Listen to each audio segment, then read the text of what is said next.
So why do I think your 50s could be the perfect time to start your company? First, let's start off with an example. How many out there have heard of Charles Flint? Me neither. Maybe you've heard of his company, Computing, Tabulating, Recording, CTR. Anyone heard of that? Me neither. But we've all heard of his company name once they rebranded it to International Business Machines. And Charles Flint was 53 years old when he started what became IBM. And there's plenty of other examples. So 50 is definitely not too old. We've got Ray Kroc, probably the most famous older person to start a company. Really didn't start McDonald's, but turned it into what we all know as McDonald's now.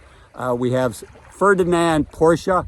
Of course, the name gives it away. He started Porsche when he was 52 years old.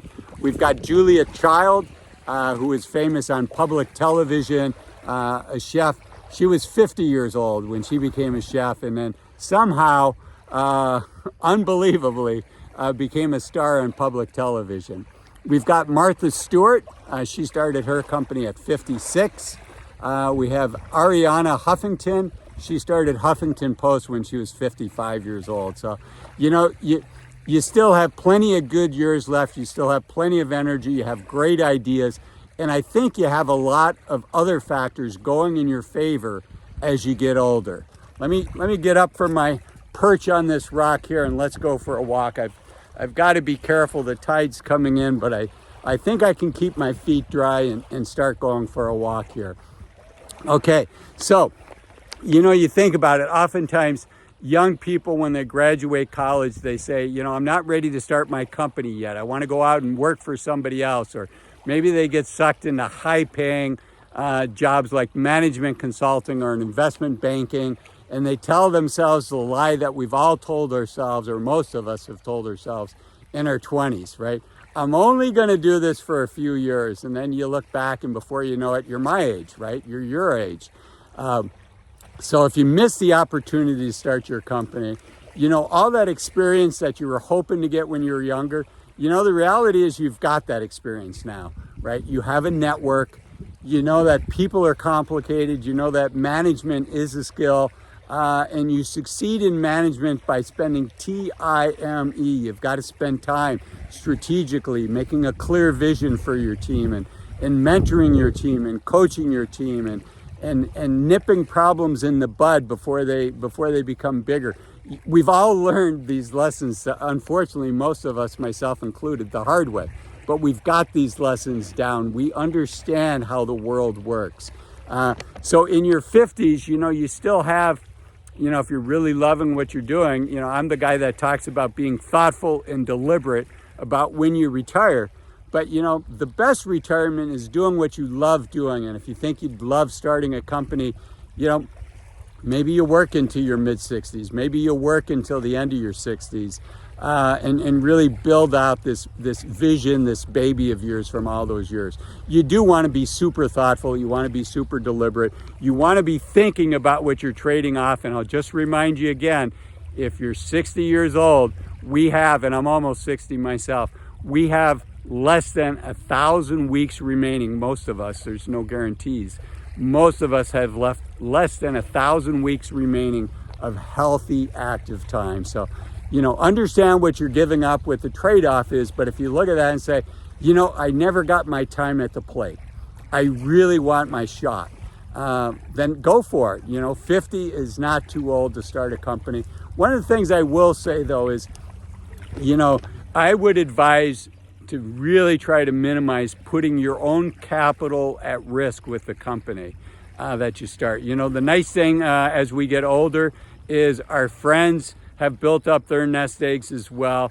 And there's a saying, when you're raising capital, you raise capital from friends, family, and fools. And the friends, family, and fools that we know have a little bit more money. And could they invest $25,000?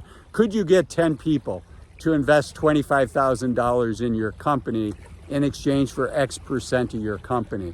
It's a lot easier to do that when you're 50 than when you're 20 and none of your friends have any money. So I would caution you, you only have to become financially independent once.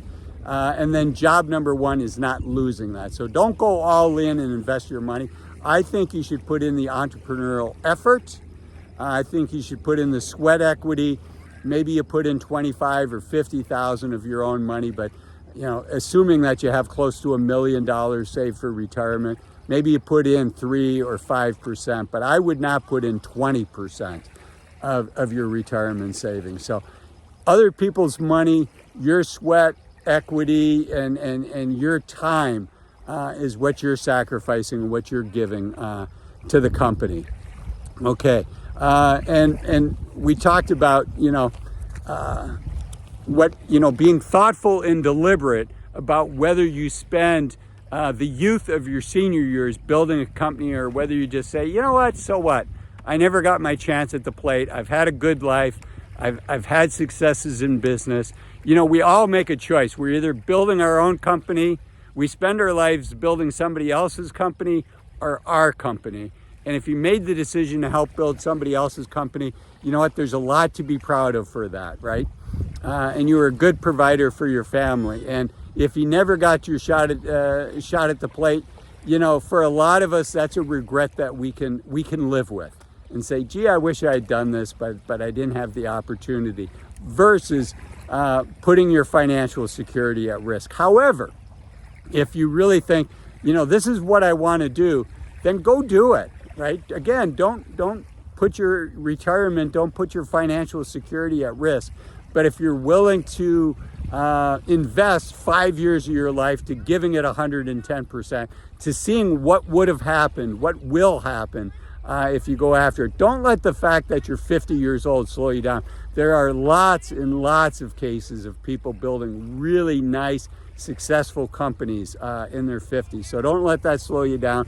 And while I say, a lot of people might be willing to live with the regret of, I never got my chance to start my own company.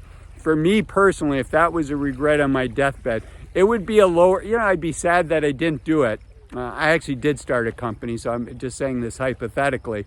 But, much more important to me was time with my kids, was being able to do the things that I love doing with people that I love, having work-life balance, working for a company that I thought was doing excellent work and making the world a better place, and with a team of people that I really enjoyed working with. So, that would not be a regret that would be high on my list. But if it's a regret that's high on your list, go after it. And what I'd say is, be careful, because at our age, you don't want to continually learn. I just want to learn this, and I want to get my logo right, and I want to have my website. I'd say, ideation and education is the easy part. It's the execution that's the hard part. So get out there and get her done, and let me know how it goes. You still here? I thought I said to get out there and get it done. Well, if you're still here, I recommend you watch 2 more videos, and then you get out there and get it done. This video here that talks about average income in retirement for Americans, and this video here that talks about 5 reasons to retire as soon as you can. Here comes the train. I'll see you next time. Bye-bye.